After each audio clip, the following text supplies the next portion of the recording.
Okay, hello everybody, and thanks again for tuning in. This is week number 8 of Distance Learning School. So yeah, thanks for tuning in again. I know the weather's getting nice and we're probably really interested to maybe focus on other things, but your continued engagement is much appreciated. Before we get into what we're going to do this week, we want to quickly review what we did last week and the week before. We spent some time talking about postmodernism. Now, this is kind of an abstract theoretical concept. It's kind of hard to wrap your head around. So as we continue to think about postmodernism, we're going to look at a bunch of different examples. Before we get into the calendar, let's talk about, I want to share a really quick story with you, and maybe this is something that you can also relate to. The story is designed to kind of prime the pump for us thinking about this week's reading. And the story is something like,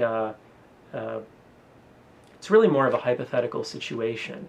I don't know if you've ever been in a situation where maybe you were younger and you wanted to wear blue jeans to a fancy thing. You know, maybe you were going to a wedding, or you're going out to eat at a nice restaurant. Maybe you're going over to a friend's house or your parents' friend's house, and you want to wear jeans. But your parent might say something like, no, you know, we've got to put on like nice pants.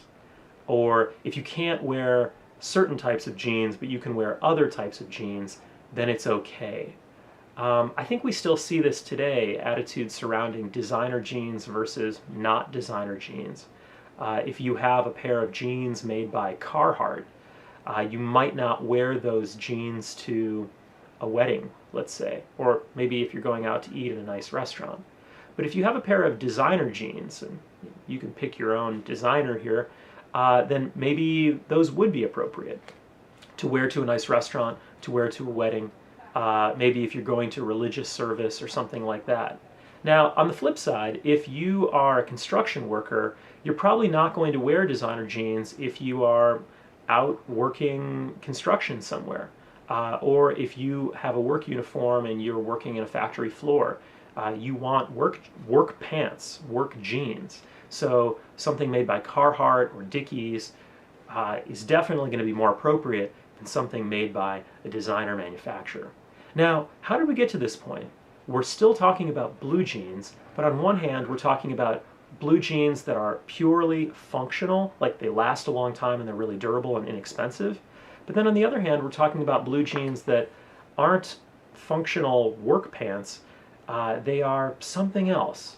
They are expensive, and maybe they're like pre-worn out. You know, they have like some kind of pre-worn hole in the knee or something like that. Why these differences, and how do we get to this point? What we're really talking about is the difference in signification. What the actual item, the signifier, the jeans, what those jeans mean. We'll get into the calendar now. The reading for Monday is by a writer named John Fiske, and it's called The Jeaning of America. In this article, he talks about how we got to this point. Blue jeans originally were invented as very durable workwear for people who did hard manual labor, especially miners and people who worked on the railroads.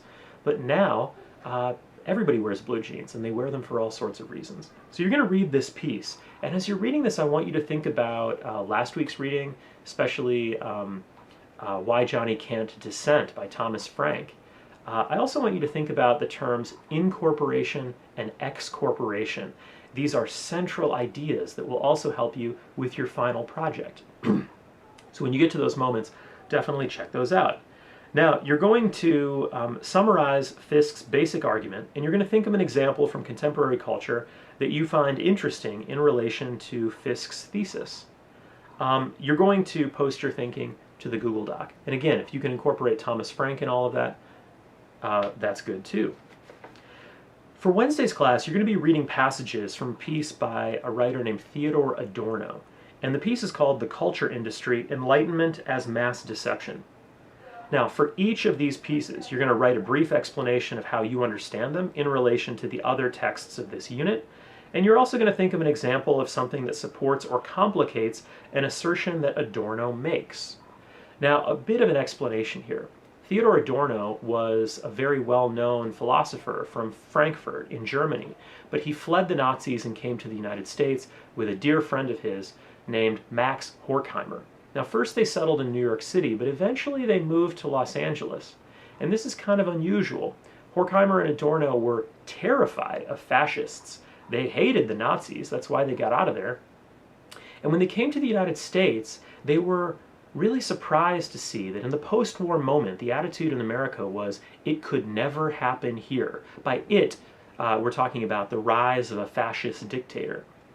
Adorno felt like, I don't think so. He looked around Los Angeles. He was very deeply concerned with Hollywood. He felt that the forces of popular culture were massaging, here's that word again, massaging the masses into a state of mass deception that would make the rise of a fascist dictator easier, that would enable people to mistake somebody who was a very charismatic movie star or TV star, mistake that person as a good leader when in fact that person is a dictator or a fascist in the, period. That's the end of the sentence. So Adorno writes this piece about the culture industry, and he's very critical of it. So this is what I want you to think about. Now, this is challenging stuff. So as you're reading this, if you're confused, feel free, or you need some extra support, feel free to check out some of the links in the extra section. There are 2 videos that I think are really great supporting texts for working with Adorno. Now, in addition to the Adorno work on Wednesday, you're going to read the Unit 4 project assignment. This is like the big PA final project. You can bring all your questions to our Zoom meeting on Friday at 1 p.m. So again, I thank you for your time and attention. Of course, as always, until we see each other again, be good to yourself, be good to everybody else, and we'll see you in the next one. Bye.